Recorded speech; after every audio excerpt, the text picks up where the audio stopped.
Se puede criticar al positivismo, ¿no? Y hay razones suficientes para criticarlo, ¿no? Ahora, lo que no se debe es ignorar al positivismo, ¿no? Uno tendría que hacerse la pregunta, ¿y por qué razón esta filosofía de la ciencia ha tomado tanto auge, ¿no? Desde casi desde el siglo XIX para acá? Y aunque ya no es predominante, sin embargo, todavía hay quienes la sostienen, o en diversas formas, ¿no? De pragmatismo, utilitarismo, empiricismo, positivismo lógico, lingüístico. Es decir, que hay muchas formas, ¿no?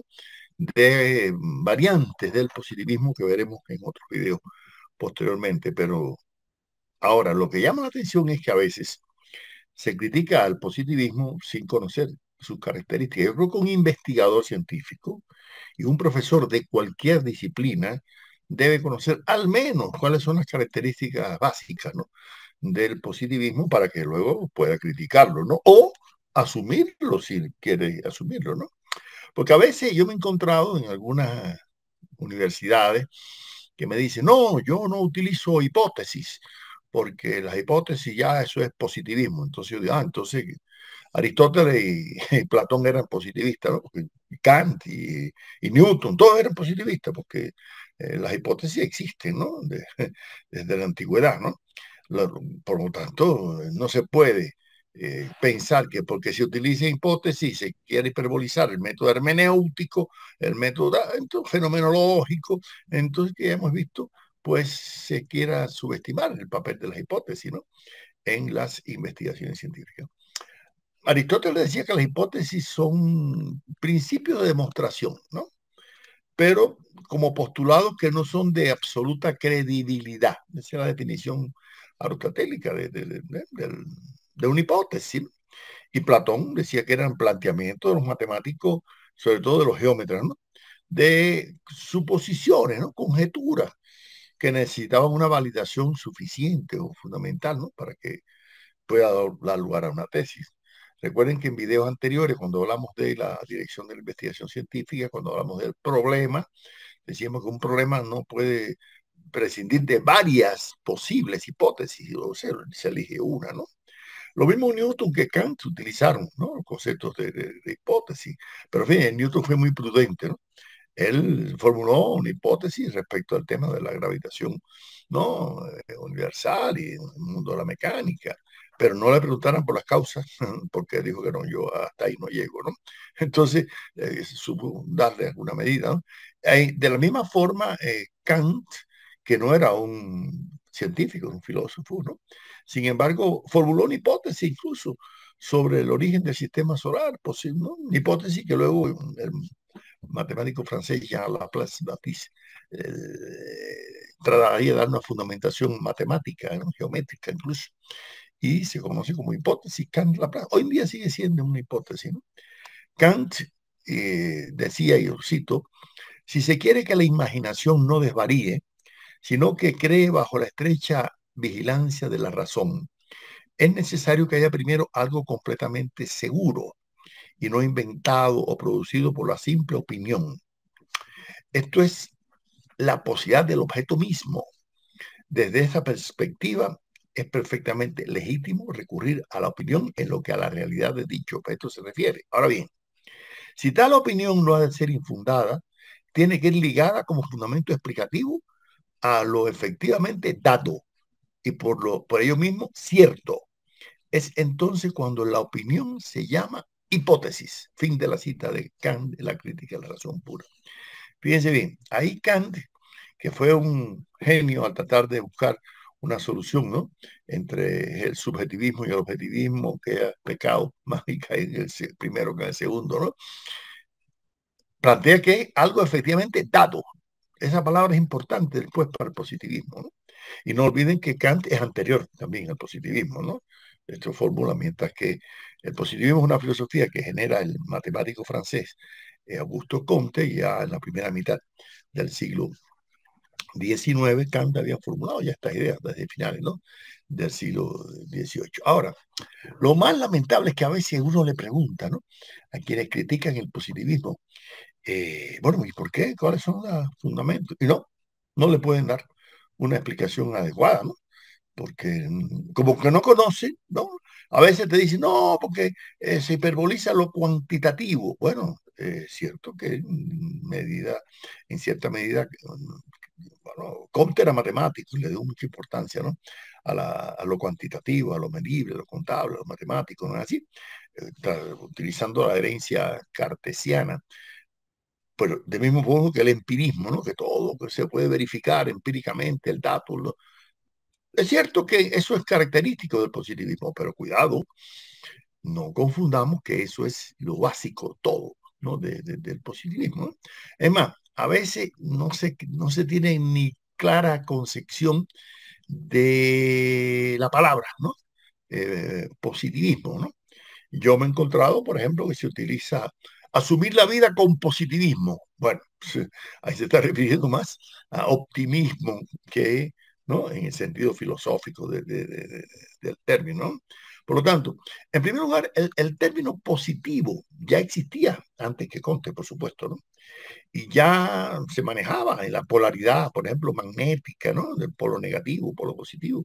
Cuando se descubre la electricidad también, ¿no? Se habla de esa polaridad. Sin embargo, aunque ya en la filosofía de la ciencia, de la ilustración francesa, por ejemplo, o alemana, por ejemplo, Leibniz, hablaba de diferenciar entre verdades positivas y verdades metafísicas, ¿no? Las verdades metafísicas son las fácticas, las que se pueden evidenciar, demostrar, mientras que las metafísicas no, son especulativas, ¿no? Entonces, desde que surge el término positivo ya en la ciencia, incluso en la ilustración francesa, ya empieza a hablarse de ciencias positivas, hablando de la física, de la química, de la biología, de la mecánica, ¿no? Esas son las llamadas ciencias positivas.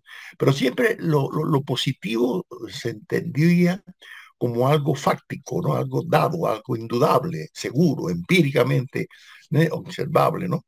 En contraposición a algo que es especulativo, ideal, ¿no? Metafísico, ¿no? Sabemos que eso es así. Ahora, desde que aparece el positivismo, que aparece te repito, como le llama así a su obra, ya Comte, como matemático, pensaba que con el auge de la ciencia, la filosofía poco a poco iba a desaparecer. Como para él, asumió una postura crítica de toda filosofía especulativa, de toda filosofía metafísica, y eso es válido, eso es correcto, ¿no? Sin embargo, extrapoló un poco esa crítica y prácticamente la llevó a toda la filosofía, no solamente a la metafísica, ¿no? Él decía que la filosofía iba a ir languideciendo porque como que iban surgiendo ciencias como la matemática, la física, llegaría un momento que le pasaría como al rey Lear, ¿no? Del drama de Shakespeare, que repartió el reino y se quedó sin reino. Sin embargo, eso afortunadamente no ha sucedido, ni va a suceder, porque la filosofía tiene un objeto de análisis distinto al de las ciencias particulares, ¿no? Y es un saber de segundo grado, como diría Gustavo Bueno allá en España, es un saber de saberes, se nutre de la opinión común, de la ciencia, de la teoría, pero de otros elementos y no solamente también del arte, de la religión, de la literatura, ¿no? Es decir, la filosofía tiene muchas fuentes y es un saber diferente, ¿no? Además, como dice Domingo Araya, y lo cito, pienso que la filosofía es uno de los mejores remedios contra la estupidez humana y uno de los pocos bienes que no se extingue con la muerte, sino que, por el contrario, sirve para asumirla y, en cierto modo, vencerla. Fin de la cita. O sea que realmente la filosofía ha tenido y tiene un protagonismo al punto que hoy en día en centros de investigación científica se incluyen a filósofos, ¿no es así? Pero además hay una cosa importante en el positivismo que tomamos, porque si nosotros debemos valorar el positivismo es por algo. Comte no solamente dio una nueva clasificación de la ciencia, que ya Condillac había dado una allá en el siglo, ¿no? 18. Para Comte no solamente había ciencias cuyo objeto amplio se iba reduciendo, como bueno, la astronomía en primer lugar, que abarca todos los objetos, luego la física, la mecánica, ¿no? La química, pero Comte dijo, bueno, pero nos falta una ciencia de la sociedad, ¿no? Una física social, y a eso le llamó sociología. Entonces, no es que haya creado el término, no, es que creó la concepción de que también la sociedad puede ser estudiada científicamente. Eso es una cosa importantísima, porque hay que valorar siempre. Es decir, que en el origen de las ciencias sociales, Comte jugará un papel indudablemente, ¿no? Protagónico. Que le dio a la matemática un papel interesante, sí, porque mientras que las otras ciencias eran pues sincrónicas, ¿no? Una sobre la otra, ¿no? Desde la más amplia de objetos hasta la menos, la matemática tendría una función diacrónica, así que serviría para prácticamente atravesar y ser válida en toda la ciencia. Claro, él en cierta medida hiperbolizó, ¿no? Ese elemento y además hiperbolizó un elemento importante que es una falla del positivismo. ¿Cuál? El positivismo era un heredero del empirismo inglés, ¿no?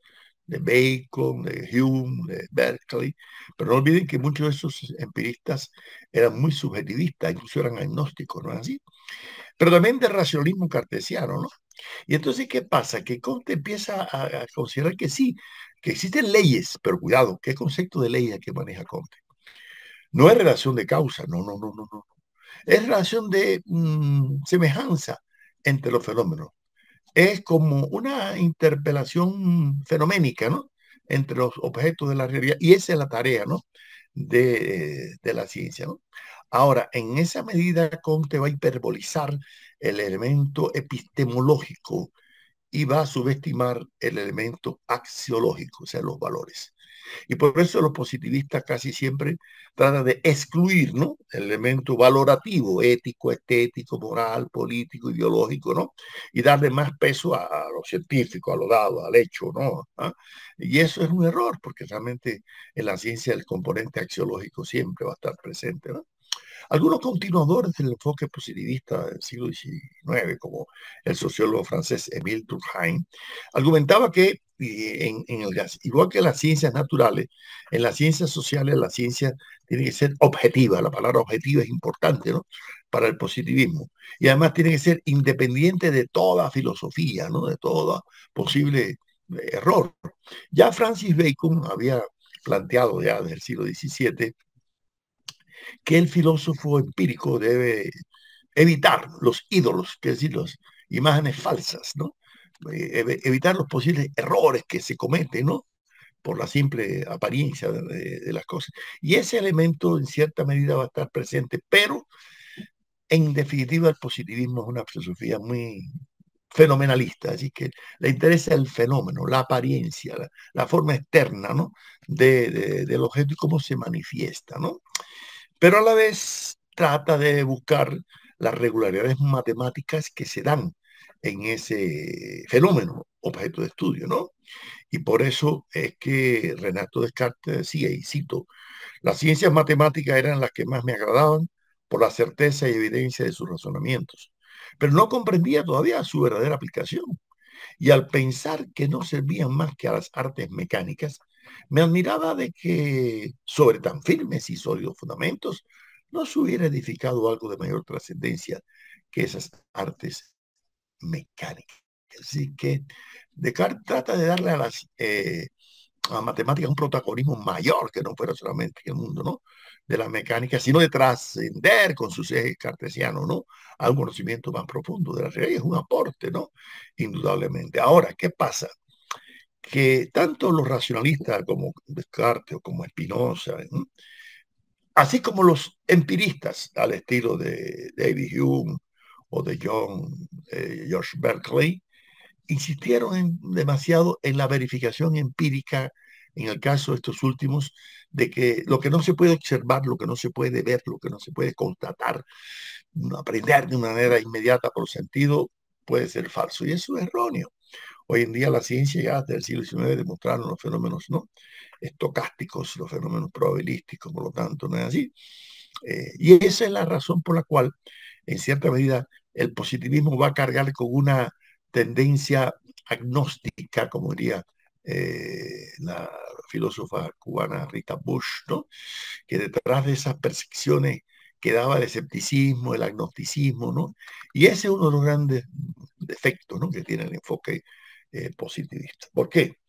Porque el positivismo a partir del criterio de David Hume de que la única tarea es afirmar las creencias, sí, pero no creencias en el sentido religioso, no, en el sentido epistémico, pero creencia quiere decir argumentos con determinados elementos de validez empírica y no de elementos de carácter racional. Por eso el positivismo comenzó una evolución ya en el siglo XIX, dando lugar a algunos seguidores que cultivaban el positivismo, como en el caso de Inglaterra con Herbert Spencer, con John Stuart Mill, que veremos en próximo video, ¿no? O con el pragmatismo norteamericano de Peirce, de James, de Dewey, etcétera, o el empiricismo austríaco, ¿no? De Ernst Mach, de Avenarius, en fin, de otros, ¿no? Pero, por ejemplo, algunos matemáticos como Bertrand Russell, ¿no? Decía, y cito, a la edad de 18 años leí la lógica de Mill, pero sus razones para aceptar la aritmética y la geometría me dejaron profundamente insatisfecho. Aún no había leído a Hume, pero me parecía que el empirismo puro que yo estaba dispuesto a aceptar debía llevar al escepticismo más que al apoyo otorgado por Mill a las teorías científicas consagradas. Es decir, que fin de la cita. El propio Bertrand Russell, que va a ser uno de los grandes matemáticos del siglo XX y de filósofo también con su atomismo lógico, valora en cierta medida el empirismo, pero se da cuenta de los errores que tiene el subjetivismo agnóstico. ¿No? Por eso es que realmente el positivismo va a ir adquiriendo, ¿no?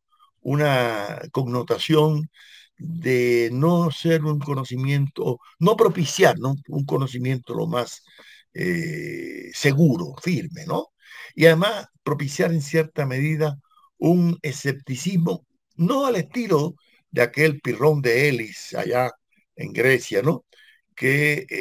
O de Aristócles, otro escéptico. Aristóteles decía, no debemos confiar en los sentidos ni en la razón, sino permanecer sin opinión, sin inclinarnos hacia una parte o hacia la otra. Impasible. Fin de la cita. Imagínense. Con esa postura escéptica, ¿a dónde se puede llegar? ¿Usted cree que la ciencia puede avanzar? O la pedagogía, la enseñanza, ¿no? En las nuevas generaciones. Sí, no tengo que dudar de todo, pero dudar de que al menos estamos dudando, como decía Renato Descartes, ¿no? Y no quiere decir negar la posibilidad del conocimiento de la realidad, ¿no? Otro de aquellos escépticos antiguos, como secto empírico, decía, y cito, no existiendo ninguna representación para que sea criterio de verdad, tampoco será criterio de razón, pues ella es guiada por la representación y es natural ya que ante todo debe aparecerse de lo juzgado. Y nada puede aparecer sin la sensibilidad irracional. Entonces, ni el sentido irracional ni la razón pueden ser criterios de verdad. Fin de la cita. Imagínense. Es lamentable que alguien acepte una postura de esta naturaleza, ¿no? O sea, ni con la razón, ni sin ni la experiencia, ni con los elementos irracional tampoco, ¿no? Que también ha sido objeto de análisis en filosofías de corte voluntarista o hermenéutica, como ya hemos visto, ¿no? En anteriores videos, ¿no? Por eso hay que diferenciar, ¿no?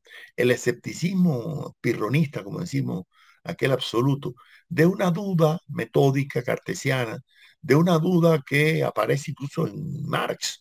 Marx planteaba, ¿no? De que hay que dudar, pero bueno, a la larga creer también la posibilidad de que la duda nos lleve al conocimiento, ¿no? De la verdad. Ahora, si nosotros estimulamos el escepticismo en las nuevas generaciones, ¿no?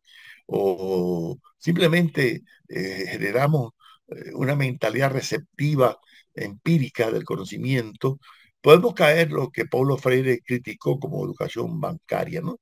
De acumulación de información, ¿no? Yo creo que realmente el empirismo propio de los positivistas empiristas que habían llegado al extremo, ¿no? De creer que el fundamento básico del conocimiento está en la experiencia, pero no en una experiencia que se puedan extraer conclusiones de ella racionalmente. Por ejemplo, David Hume llegó al extremo de considerar que la experiencia era dada una vez y por todas, pero no había seguridad, no había total certidumbre, ¿no? De que siempre se experiencia. Él decía, una vez puedo poner una olla al fuego pensando que va a hervir, pero puede ser que un día se congele. Una cosa absurda, ¿no? Por ejemplo, ¿no? ¿Por qué? Porque para ellos, para Hume, por ejemplo, es la costumbre, nos acostumbramos que las cosas sucedan, ¿no? No porque haya leyes.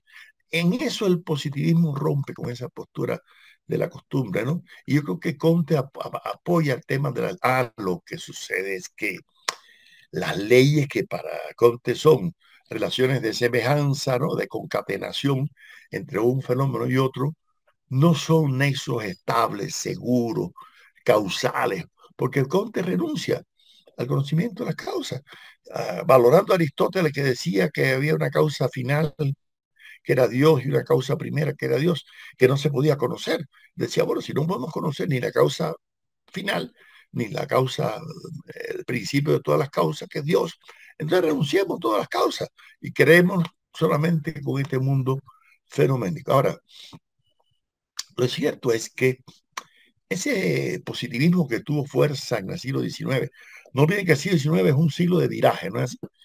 Es un siglo en que hasta ese momento la tecnología avanzaba más rápido que la ciencia, ¿no? Pero a partir del siglo XIX cambia esa correlación y la ciencia comienza, sobre todo con las matemáticas, ¿no? Pero también con la física cuántica, con la química, con la biología, y luego con la aparición de las ciencias sociales, ¿no? De la economía, la astrología, perdón, la antropología, la sociología misma, ¿no? O la psicología, que aparecen ya a finales del siglo XIX. A partir de ese momento hay un cambio significativo y eso va a incidir en que las ciencias sociales, desde que surjan, van a tener esa carga fundamentalmente positivista, sobre todo cuando se le da mucha importancia a lo empírico, ¿sí? A la entrevista, a las estadísticas, a la cuantificación, ¿no? A los cuentanarices, como dicen los sociólogos norteamericanos, ¿no? Para determinar, ¿no? Determinadas leyes o tendencias del conocimiento, ¿no? Nadie puede dudar de que la experiencia es algo válido, ¿no? Y que no podemos prescindir de la experiencia, ¿no? Y que además, desde que somos niños, nos están enseñando nuestros padres a experimentar, ¿no? Lo bueno y lo malo, lo favorable, ¿no? Y lo desfavorable, ¿no es así? Y lógicamente nuestro sentido común nos lleva a, cuando vamos a cruzar una calle, si está la luz verde para el paso de los vehículos, pues no cruzarla, ¿no? Y no hace falta ver los vehículos cruzando, sino que al ver la luz verde ya suponemos que ya los vehículos están pasando. Entonces, ¿qué quiere decir? Que hay una inferencia lógica entre la apreciación del semáforo en verde y los vehículos en cruzando, por lo tanto no cruzamos. Es una cosa tan elemental, ¿no? Del mundo empírico, ¿no? Y por lo tanto tenemos que tomarlo siempre en consideración. Pero un exacerbado culto al empirismo puede llevar a la absurda conclusión de que siempre hay que acumular experiencia, experiencia, experiencia, experiencia, ¿no? Para llegar a la formulación de una ley. No, no, no, no, eso es absurdo. Ya eso hoy en día no es así. Incluso Popper insistía, ¿no? En que un experimento falle no quiere decir que se invalida una teoría, hay que ver por qué razón, ¿no? Sucede, ¿no? Hay que ver cómo los fenómenos probabilísticos nos llevan, ¿no? A una, incluso a formas nuevas de lógica que han ido apareciendo, ¿no? Para entender que es posible conocer las tendencias de desarrollo, ¿no? de los fenómenos. Y hoy en día todo el desarrollo de la inteligencia artificial en última instancia se basa, ¿no? En esa acumulación de información que es procesada para llegar, ¿no? A inferencias lógicas de superior nivel, ¿no? De generalización. Ahora, si por una parte el positivismo dio continuidad a esa tradición empirista, ¿no? Que ha jugado un papel importante, nadie puede negar que el empirismo jugó un papel importante en la ciencia moderna, ¿no? Pero sobre todo por enfrentarse a la lógica aristotélica escolástica, aquella que vendría, ¿no? Desde el medioevo, ¿no? Pero también a veces la improvisación de una lógica inductiva, como el caso de Francis Bacon, podría llevar, ¿no? A conclusiones no adecuadas del papel también de la deducción lógica, ¿no? Y no solamente de la deducción, sino de algo importante. Y es tal vez uno de los grandes defectos del positivismo. Y es que el positivismo hiperboliza el razonamiento y no siempre toma en cuenta factores volitivos, afectivos, ¿no? De axiológicos, ¿no? Es decir, desconoce aquello que Pascal había planteado, que hemos visto ya anteriormente, ¿no? De aunque la naturaleza esté constituida o construida de manera matemática, hay verdades del corazón que nunca la razón comprenderá, ¿no? Así. Y entonces, ¿qué pasa? Que a veces, sobre todo el positivismo, comienza a entrar en crisis, sobre todo cuando aparece la física cuántica, ¿no? Cuando aparece el principio de incertidumbre de Heisenberg, ¿no? Que deja perplejo, ¿no? A los físicos, ¿no? Entonces, ¿qué pasa? Que en cierta medida el positivismo comenzó a entrar ya en crisis a final del siglo XIX, cuando aparecen también otros enfoques, ¿no? Positivistas, por haber sobredimensionado los factores cuantitativos, los factores racionales, ¿no? O los factores utilitarios, como vamos a ver, de buscar el efecto, la causa. Y hoy en día en este mundo neoliberal en que vivimos hay muchos elementos de corte positivista subyacente, aunque no se diga, ¿no? Claramente, ¿no? Entonces, realmente eso dio lugar a que el positivismo comenzara a debilitarse, ¿no? En cierta medida, o aparecer nuevas formas, ¿no? De positivismo. Hay que decir que a veces el positivismo se fue combinando con ciertas formas de eclecticismo, con otros tipos de filosofía, ¿no? Y no solamente con filosofía de corte empirista, sino también de corte racionalista. Ahora, lo cierto es que el fundador del positivismo, ¿no? Augusto Comte, había acentuado mucho ese factor de la semejanza, de la sucesión fenoménica, ¿no?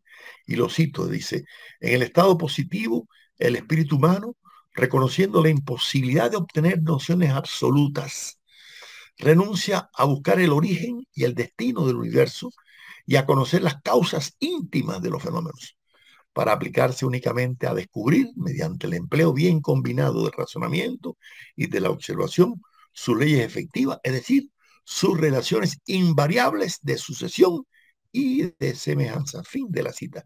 Yo creo que en ese párrafo se sintetiza las bases epistemológicas del positivismo kantiano, ¿no? Es decir, no podemos conocer lo absoluto. Bueno, ya veremos después que lo absoluto realmente puede conducir solamente a Dios o puede conducir, ¿no? Pero es que se renuncia a buscar las causas que pueden existir en la concatenación. Y en la concatenación de los fenómenos, lo que buscan no son nexos esenciales, sino relaciones invariables de sucesión y semejanza.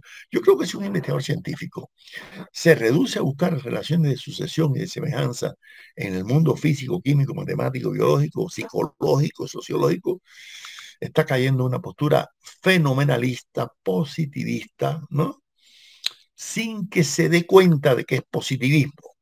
Yo he dado algunos cursos en algunos países en que me han dicho, profe, ahora me di cuenta de que yo era positivista. No, porque hay mucha gente que no sabe, que caen en esas posturas sin darse cuenta, ¿no? De que ver solamente nexos y relaciones cuantitativas entre los fenómenos, inferencias deductivas entre unos y otros, sin llegar a una conclusión del conocimiento profundo, ¿no? De la causa. Comte no dudaba que existieran leyes, ¿no? En el mundo natural y en el mundo social, de la misma forma que no lo nega Spencer, ¿no? Ah, pero ambos son agnósticos. ¿Qué quiere decir? No se pueden conocer. Y eso es parecido a lo que decía Kant allá, ¿no? Bueno, hay una cosa en sí, ¿no? Algo nómeno allá detrás del fenómeno que no llegamos a conocer. Y eso es lo que vamos a ver después en próximos videos en los empiricistas, como el principio de economía del pensamiento, los pragmatistas, ¿no? En la búsqueda del efecto, del éxito, ¿no? Y entonces, pero hay una cosa que sí hay que valorarle al positivismo. ¿Cuál? Bueno, primero que admite que existen leyes. Bueno, segundo, que utilizando determinados métodos, ¿no? Articulados con el objeto, se puede llegar a determinadas conclusiones sobre los hechos, lo fáctico. Esa palabra les agrada mucho, ¿no? El enfoque positivista, ¿no? Según Comte, el método no es susceptible, cito, ¿no? De ser estudiado separadamente, ¿no? de las investigaciones en que se emplean, o por lo menos esto no es más que un estudio muerto, incapaz de fecundar el espíritu que se entrega a él. Todo lo que puede decirse de real, cuando se contempla en abstracto, se reduce a generalidades tan vagas que no podrían tener influencia alguna sobre el régimen intelectual. Cuando ha quedado bien establecido en tesis lógicas que todos nuestros conocimientos deben fundamentarse en la observación, que debemos proceder tan pronto desde los hechos a los principios y tan pronto desde los principios a los hechos. Fin de la cita. Señores, yo creo que esto es importante que Comte lo haya insistido, ¿no? Y es que no hay métodos a priori, porque eso conduce a la metafísica, a la especulación, ¿no? Los métodos son síntesis de la determinación de lo concreto, diría Hegel y Marx, lo tomaría así, a partir del conocimiento de la realidad, ¿no? Y por lo tanto hay que ver las leyes no como relaciones simplemente subjetivas, fenoménicas, sino como nexos estables, esenciales, necesarios que existen en los procesos naturales y sociales para que el investigador pueda descubrirlo, ¿no? Y ver los vínculos que existen realmente causales y no simplemente nexo de sucesión y semejanza como el funcionalismo, ¿no? O como otras filosofías pueden. Hay que tomar en cuenta una cosa. En el siglo XIX todavía cierto empirismo técnico se imponía, ¿no? Y a veces hoy en día, en el XXI siglo, todavía algunos lo quieren, ¿no? Incluso Federico Engels decía que una necesidad en la industria empuja más que 10 universidades juntas. Bueno, tal vez para algunos eso todavía sea válido. Hoy en día no es tan válido. ¿Por qué?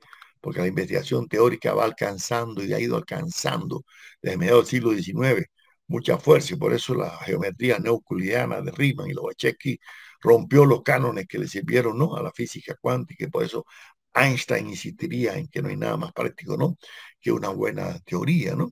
De manera que si un médico, por ejemplo, se limita a ver la utilidad de un medicamento, ¿no?, a partir del posible éxito o error, ¿no?, y no conocer la etiología, las causas de una enfermedad y ver la composición química del comportamiento del medicamento que va, ¿no?, a inducir, ¿no?, puede conducir a la muerte del enfermo, señores, obviamente, ¿no?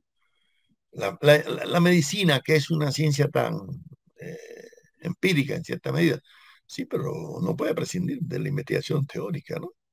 De la misma forma que un ingeniero civil no puede ignorar las causas de la fatiga de una viga para ver que no se le caiga el edificio, ¿no es así? Y eso se puede estudiar, ¿no? Teóricamente, ¿no? Y yo creo que en la actividad docente también tenemos que inculcar en las nuevas generaciones que hay que buscar lo estable de las relaciones esenciales, causales entre los fenómenos, y no simplemente vínculos funcionales, no solamente conocer el know-how, el cómo procede, ¿no? O ver solamente el efecto por competencias, habilidades, ignorando, ¿no?, el conocimiento profundo de la naturaleza de las cosas, como lo ha dado en cierta medida tendencias tecnologicistas, pragmáticas de la pedagogía, ¿no?, contemporánea.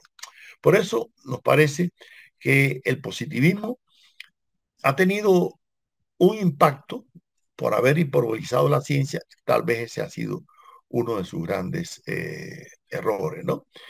Por haber desconocido otras formas, ¿no?, de saber. Ahora, habría que preguntarse, ¿por qué el positivismo prácticamente se irradió en todo el mundo, ¿no?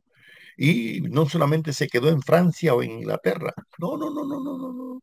El positivismo inundó la ciencia y la filosofía del siglo XIX en Asia, en América Latina, y ese fue el objeto de nuestra primera tesis doctoral en este libro, Positivismo y Antipositivismo en América Latina, que está libre de consultarse en nuestra página web, ¿no? Nosotros nos hicimos la pregunta cuando estábamos haciendo la tesis doctoral en Leipzig. Bueno, ¿y por qué razón hombres tan inteligentes y tan cultos de América Latina, ¿no?, como el filósofo cubano Enrique José Barona o el José Ingeniero de Argentina, suscribieron las tesis, ¿no?, positivistas? Algunas razones tiene que haber habido, ¿no? Por lo tanto, el positivismo propició, en primer lugar, en América Latina, una lucha contra los residuos de la escolástica, los residuos de la metafísica, los residuos de una enseñanza dogmática, los residuos de elementos que frenaban el avance científico. Y por eso lo caracterizamos como un positivismo sui generis. ¿Por qué? Primero, porque no aceptaron la mayor parte de nuestros positivistas la muerte de la filosofía. Al contrario, le dieron más valor a la filosofía. Segundo, porque no siempre cayeron en posturas social darwinistas, como algunos sí cayeron, al estilo de José Sarmiento en Argentina o Alcides Argueda. Pero la mayoría de nuestros positivistas no hiperbolizaron el papel de lo biológico en lo social, no cayeron en el darwinismo social que ya hemos criticado. Y el positivismo jugó un papel progresista en América Latina. ¿Por qué? Porque impulsó la industria nacional, la burguesía nacional, la lucha por desarrollar un capitalismo y una sociedad democrática, ¿no? Republicana, con una educación laica, con un avance científico, en detrimento de la religión, sí, y por eso el positivismo ha sido muy criticado, ¿no? Por la Iglesia Católica, casi todos los positivistas eran masones y por lo tanto tenían una postura crítica, ¿no? De la escolástica católica, ¿no? Así. Ahora, también nuestro orden y progreso, veían la bandera de Brasil. Ahora, orden, progreso, pero dentro del orden. Ahora, el positivismo kantiano en América solamente arraigó más en Brasil, en Chile y algo en México durante la dictadura de Porfirio Díaz, pero no fue tan fuerte en Cuba, Argentina, Perú, ¿no? Y otros países donde México en cierta medida tuvo alguna fuerza en otros momentos, ¿no? Y más tuvo fuerza el positivismo de corte spenceriano. En definitiva, el positivismo ha sido una filosofía que ha evolucionado, no se ha quedado, ¿no? En esas posturas que tuvo siempre en el siglo XIX, ¿no? Y al contrario, hoy en día, y yo creo que es un deber de un investigador científico observar lo que Lenin siempre sugería, buscar los núcleos racionales, es decir, los elementos importantes. Yo creo, para ir concluyendo, que nadie puede negar el papel valioso de la observación, de la experiencia, ¿no? En el proceso cognoscitivo, de las mediciones, de las enumeraciones, de las clasificaciones, de las jerarquizaciones, ¿no? Y yo creo que el positivismo supo heredar, ¿no? Esa herencia de la ciencia moderna de los siglos XVI, de los grandes figuras, de esos gigantes del pensamiento, como llamó Engels, a Galileo, a Kepler, a Copérnico, a Da Vinci, todo, ¿no? Pero también el positivismo intentó articular esa tradición empirista con la tradición racionalista cartesiana. Y eso es un valor.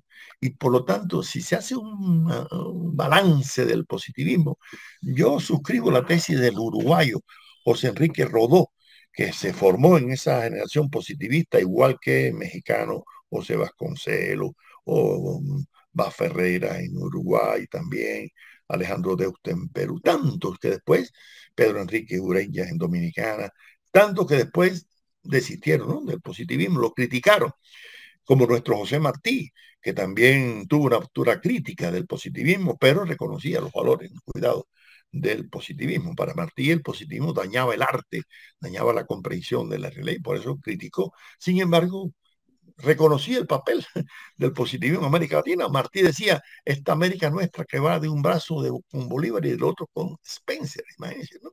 Bueno, Rodó decía, y cito, la iniciación positivista dejó en nosotros, para lo especulativo como para la práctica y la acción, su potente sentido de relatividad, la justa consideración de las realidades terrenas, la vigilancia o existencia del espíritu crítico, la desconfianza para las afirmaciones absolutas, el respeto de las condiciones de tiempo y lugar y la cuidadosa adaptación de los medios a los fines, el reconocimiento del valor del derecho mínimo y del esfuerzo lento y paciente de cualquier género de obra, el desdén de la intención ilusa, el arrebato estéril de la vana anticipación.